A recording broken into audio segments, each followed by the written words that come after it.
Narration तो आ गए, लेकिन सबसे बड़ी समस्या है टेंस चेंज करने की। आज भी रटता रहता हूं कि इस टेंस को इसमें बदल दूंगा, इस टेंस को इसमें बदल दूंगा, और जब बात आती है अटेम्प्ट करने की तो पूरा मैस हो जाता है। इस वीडियो को देखने के बाद सारे डाउट्स क्लियर होने वाले हैं कि नरेशन डायरेक्ट स्पीच से जब हम इनडायरेक्ट स्पीच में कोई सेंटेंस को चेंज करते हैं तो टेंस को किस तरह से एक छोटी सी मैजिक ट्रिक से सीखेंगे, किस तरह से उसको चेंज कर देंगे। क्या आपको याद करने की जरूरत है? बिल्कुल भी नहीं। ये छोटी सी वीडियो आपकी बहुत ज़्यादा हेल्प करने वाली है। भले ही आप किसी भी क्लास के स्टूडेंट्स हैं, किसी भी वैकेंसी के स्टूडेंट्स हैं, ये क्लास आपके लिए रामबाण साबित होगी अगर आपके सिलेबस में नरेशन डायरेक्ट इनडायरेक्ट का टॉपिक है। चलिए सबसे पहले मैं ये क्लियर कर दूं कि डायरेक्ट स्पीच से जब हम इनडायरेक्ट स्पीच में किसी सेंटेंस को चेंज करते हैं तो हमेशा मोस्टली ऐसा होता है कि हम पास्ट टेंस को यूज करते हैं। इसका क्या रीजन है, मैं आपको एक छोटे से वाक्य से समझाऊंगी। देखिए, आज मैं मेरे किसी फ्रेंड से मिली, कोई फ्रेंड मेरे ऑफिस आई, ठीक है, हम दोनों में बातचीत हुई आज, ठीक है, हम दोनों में बातचीत हुई, वो ये कह रही थी, वो कह रही थी। आगे आने वाले, देखो, आज मैं मेरे फ्रेंड से मिली, घर आकर मैंने मेरी मम्मा को कहा कि मैं उससे मिली हूँ, वो ये कह रही है, उसने ऐसा कहा। मैंने मेरे वर्ड्स में कोई बात कही, वो डायरेक्ट स्पीच है, ठीक है, लेकिन मेरी मम्मा मेरे द्वारा कहे गए शब्द को 2 दिन बाद मेरे फादर को बता रही है, तो 2 दिन बाद आज क्या हो जाएगा? पास्ट बन जाएगा। क्या हो जाएगा? पास्ट बन जाएगा। जब हम डायरेक्ट स्पीच में जो स्पीकर है उसके वर्ड्स को एज इट इज बताते हैं, लेकिन इनडायरेक्ट स्पीच में जो स्पीकर के वर्ड्स हैं हम उनको एज इट इज ना बताकर अपने शब्दों में उसको नरेट कर देते हैं, इसीलिए तो इसका नाम नरेशन है। तो एक बात बताइए, जब हम इनडायरेक्ट स्पीच में कोई बात बताएंगे तो वो आगे जाके हमारे लिए पास्ट हो जाएगा ना। बस यही चीज मुझे आपको सिखानी थी कि इनडायरेक्ट स्पीच में पास्ट टेंस का ही मोस्टली यूज किया जाता है। अपवाद भी बताऊंगी, लास्ट में एक्सेप्शन भी हम देखेंगे। पहले सिर्फ आप इतना समझें कि डायरेक्ट स्पीच को जब हम इनडायरेक्ट स्पीच में चेंज करेंगे तो पास्ट टेंस आएगा, ठीक है। रटना है क्या? बिल्कुल नहीं रटना। ऐसे याद नहीं करोगे कि प्रेजेंट का सिंपल पास्ट, प्रेजेंट कॉन्टिन्यूअस का पास्ट, नहीं। सिर्फ आप ये देखिए, ये याद रखिए कि प्रेजेंट को पास्ट में चेंज कर देंगे। वो क्यों हुआ? क्योंकि जब हम किसी इंसिडेंट को नरेट करेंगे तो जो इंसिडेंट पहले हो चुका वो तो पास्ट में ही चला गया ना अब, इसलिए। तो सिर्फ इतना ध्यान रखना है, यही एक ट्रिक है जो मैंने लिखा है। सिर्फ आपको इतना ध्यान रखना है कि प्रेजेंट का पास्ट बन जाएगा, बस। इसके अलावा कुछ भी याद नहीं करना। सिंपल प्रेजेंट है तो सिंपल पास्ट, प्रेजेंट कॉन्टिन्यूअस है तो पास्ट कॉन्टिन्यूअस, प्रेजेंट परफेक्ट है तो past perfect, present perfect continuous है तो पास्ट परफेक्ट कॉन्टिन्यूअस। यानी प्रेजेंट की जगह क्या लगा देना है? पास्ट लगा देना है, ठीक है। यहाँ प्रेजेंट है तो बस यहाँ पास्ट लगा दिया, यहाँ प्रेजेंट है, यहाँ पास्ट लगा दिया। प्रेजेंट को किस में चेंज कर देंगे? पास्ट में चेंज कर देंगे। अब क्या होगा? पास्ट में कोई 2 इंसिडेंट हो, देखो, पास्ट होता है जो बीत गया, वो सिंपल पास्ट होता है, लेकिन पास्ट परफेक्ट होता है कि जो पास्ट की का इंसिडेंट है उससे भी पहले का कोई इंसिडेंट, वो पास्ट परफेक्ट होता है। पास्ट, अब देखो, सिंपल पास्ट जो है ना, सिंपल पास्ट, वो पास्ट परफेक्ट में चेंज हो जाएगा और पास्ट कॉन्टिन्यूअस हो जाएगा पास्ट परफेक्ट कॉन्टिन्यूअस में। सिर्फ इतना ध्यान रखना है। और जो ऑलरेडी पास्ट का पास्ट है वो किस में चेंज होगा? उसमें कोई बदलाव आएगा ही नहीं, क्योंकि वो तो ऑलरेडी पास्ट है, उसमें क्या बदलाव करेंगे? ऐसा थोड़ी है कि हमारे पास तो 10 पास्ट हैं तो हम आगे जाते ही जाएंगे, नहीं, हमारे पास तो 4 ही पास्ट है।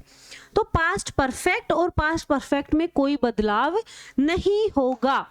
एक्सेप्शन बहुत शानदार मैं आप बताने वाली हूँ। उससे पहले मॉडल और फ्यूचर टेंस को किस तरह से चेंज करना है। विल को वुड में, शेल शुड या वुड में हो जाएगा, कैन को कुड में, मे को माइट में, मस्ट को हैड टू में, हैज टू या हैव टू को भी हैड टू में। नोट क्या है? इनडायरेक्ट स्पीच में मॉडल जो है ना, could, would, should, might ought to and used to, ये अनचेंज्ड रहते हैं, इनमें कोई बदलाव नहीं होता। कहानी में अभी ट्विस्ट है मेरे दोस्त, आजकल सबसे ज़्यादा जो एग्जाम्पल्स हैं एग्जाम में वो यहीं से आ रहे हैं, यहाँ से आ रहे हैं। कहाँ से? इस जगह से। एक्सेप्शंस होते हैं अपवाद। देखिए, अब जब हमें ये तो पता है कि प्रेजेंट टेंस पास्ट में चेंज हो जाएगा, लेकिन कई बार बहुत केसेस ऐसे होते हैं जिनमें प्रेजेंट टेंस पास्ट में चेंज नहीं होगा। रिपोर्टेड स्पीच का टेंस कब कब नहीं बदलता है, मैं बताऊंगी कब कब नहीं बदलता है। यूनिवर्सल ट्रूथ या साइंटिफिक फैक्ट होता है ना, कहाँ? जब रिपोर्टेड स्पीच में, देखो मैं आपको सिर्फ टेंस चेंज करने की ट्रिक सिखा रही हूँ।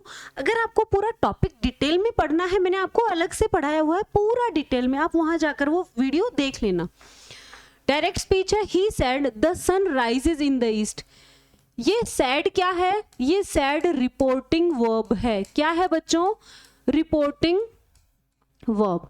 और ये जो इन्वर्टेड कोमा में बंद होता है वो क्या है? वो रिपोर्टेड स्पीच। ये क्या है? रिपोर्टेड स्पीच है। क्लियर है बात? तो जब रिपोर्टेड स्पीच में कोई यूनिवर्सल ट्रूथ या साइंटिफिक फैक्ट होता है, तब हम इसके इनडायरेक्ट स्पीच में इसके टेंस में कोई बदलाव नहीं करेंगे। ही सेड दैट, यहाँ भी प्रेजेंट सिंपल है और यहाँ भी प्रेजेंट सिंपल आएगा।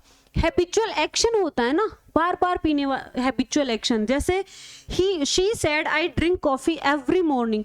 तो भाई पहले भी उसकी यही हैबिट थी, बार बार हर मॉर्निंग कॉफी पीने की, आज भी वो हैबिट है। हैबिट कैसे बदलेगी? She said that, habitual action के टेंस को चेंज नहीं करेंगे। यहाँ भी क्या है? क्या है यहाँ? Simple present. तो यहाँ भी क्या होगा? Simple present. हिस्टोरिक फैक्ट्स में भी कोई बदलाव नहीं होगा। The teacher said India became independent in 1947। यहाँ पास्ट सिंपल टेंस है, इसका मतलब ये नहीं है कि हम इनडायरेक्ट स्पीच में इसको पास्ट परफेक्ट कर देंगे, बिल्कुल नहीं। The teacher said that India became independent in 1947, क्योंकि जब इंडिया इंडिपेंडेंट बना वो एक हिस्टोरिकल क्या है? फैक्ट है। प्रोवर्ब और ईडियम्स होता है, जब रिपोर्टेड स्पीच में कोई प्रोवर्ब हो, ईडियम हो, तब भी हम इसके टेंस को चेंज नहीं करेंगे। My father sad honesty is the best policy.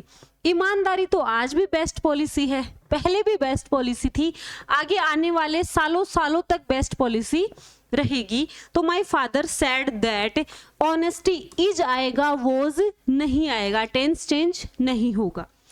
Present और फ्यूचर टेंस में अगर रिपोर्टिंग वर्ब है, ये जो रिपोर्टिंग वर्ब है ना, अगर ये प्रेजेंट या फ्यूचर टेंस में हो तब भी रिपोर्टेड स्पीच का टेंस नहीं बदलता है। बहुत ही अच्छी चीज है। He says I am happy, तो he says that he is happy. तो टेंस आपको कहाँ कहाँ चेंज करना है, कहाँ कहाँ चेंज नहीं करना है, कैसे कैसे चेंज करना है, आज के इस छोटी सी वीडियो में मैंने समझाने की पूरी कोशिश की है। बहुत सारे स्टूडेंट्स के डाउट थे नरेशन में रिपोर्टेड स्पीच का टेंस चेंज करने को लेके। फिर भी अगर आपका कोई डाउट है, आप इस वीडियो के नीचे कमेंट करके पूछ सकते हैं। आप हमारा एप्लीकेशन डाउनलोड कर लें स्मृति कोचिंग क्लासेस के नाम से, और उस एप्लीकेशन पर हमारे डिफरेंट कोर्सेज और टेस्ट सीरीज हैं। आप कोई भी क्वेरी है